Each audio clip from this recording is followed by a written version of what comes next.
Hello friends, welcome to Rishu creations. Friends, ఇక రేపటి కథలో అయితే మన రిషి వసు చాలా ప్రేమగా అయితే ఉంటారు గదిలో. ఇక కథలో ఏం జరుగుతుందో తెలుసుకుందాం ఫ్రెండ్స్. ప్లీజ్ నచ్చితే తప్పకుండా ఒక లైక్ ఇవ్వండి. అలాగే ప్లీజ్ ఫ్రెండ్స్ సపోర్ట్ చేయండి. ఛానల్ అయితే సబ్స్క్రైబ్ చేసుకోండి ఫ్రెండ్స్. ప్లీజ్ ఇక కథలో అయితే రిషి వసు మాట్లాడుకుంటూ ఉంటారు కదా.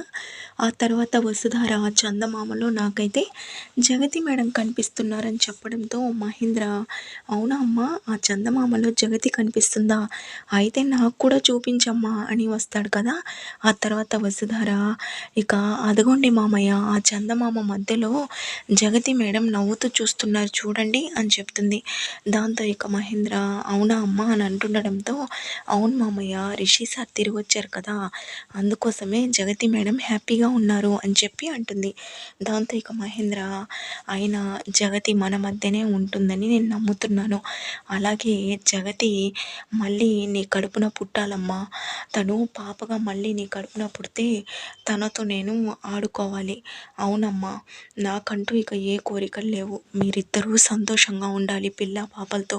అలాగే జగతి నీ కడుపున పుడుతుందని నాకు చాలా నమ్మకంగా ఉంది. ఎందుకంటే రిషి అంటే తనకిష్టం, ఎంత ఇష్టమో మనకు తెలిసిందే కదా.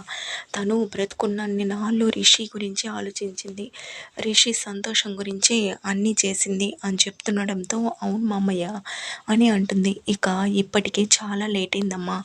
ఆయన రిషి ఎప్పుడో ఎన్నో నెలలకి తిరిగి వచ్చాడు. మీరిద్దరూ చాలా ప్రేమగా సంతోషంగా ఉండాలి. అసలు నేను మన ఇంటికి వెళ్దామని కారణం కూడా మీరిద్దరూ ప్రైవసీగా చాలా హ్యాపీగా ఉండాలని నేనేం కోరుకుంటున్నానో మీ ఇద్దరికీ అర్థమైందని అనుకుంటున్నాను. ప్లీజ్ నా కోరికని నెరవేర్చండి. వెళ్ళండి అమ్మా, వెళ్ళండి, వెళ్ళి పడుకోండి అని చెప్పి అంటాడు. దాంతో ఇక రిషి, సరే డాడ్, గుడ్ నైట్ అని చెప్పి అంటాడు. ఇక ఆ తర్వాత ఇద్దరు గదిలోకి వెళ్తారు. ఇంకా వసుధార డోర్ గడియ పెట్టి సిగ్గుపడుతూ ఉండడంతో ఇక రిషి అమాంతం వస్తారని పట్టుకుంటాడు. ఇక వస్తారా, వదలండి సార్ అని అంటుండడంతో, ఏంటి వస్తారా వదలమంటున్నావు, అయినా డాడ్ ఏం చెప్పారో నీకు అర్థం కాలేదా అని అంటాడు. దాంతో అర్థమైంది సార్ అని అనడంతో, మరెందుకు ఇలా చేస్తున్నావు అని అంటాడు. అలా అని ఏం కాదు సార్, ఆ శైలేంద్ర ఎక్కడి నుంచి గమనిస్తూ ఉంటాడోనని నాకు భయంగా ఉంది అని చెప్పడంతో, అయినా శైలేంద్ర గమనించాడులే, అయినా ఈ టైంలో తను తన గదిలో ఉంటాడులే, అయినా తను ఇక్కడ ఎందుకు ఉంటాడు అని చెప్పడంతో, ఏమో సార్, నాకు ఇక్కడ ఉంటే మాత్రం మీ పెద్దమ్మ, మీ అన్నయ్య ఎక్కడ మనల్ని గమనిస్తున్నారు అన్నట్టు అని అనిపిస్తుంది. ఎందుకంటే అదే కనుక జరిగితే మన ప్లాన్ మొత్తం రివర్స్ అయిపోతుంది. మీరు ఏదైతే చేయాలనుకున్నారో అది చేయలేరు సార్. అందుకే మన ఇంటికి వెళ్ళాక అక్కడ మనం చాలా ప్రేమగా ఉందాం, అక్కడైతే మనకి ఏ డిస్టర్బెన్స్ ఉండరు, ఏమీ ఉండదు అని చెప్పడంతో, ఓహో అలా అంటావా అని అంటాడు.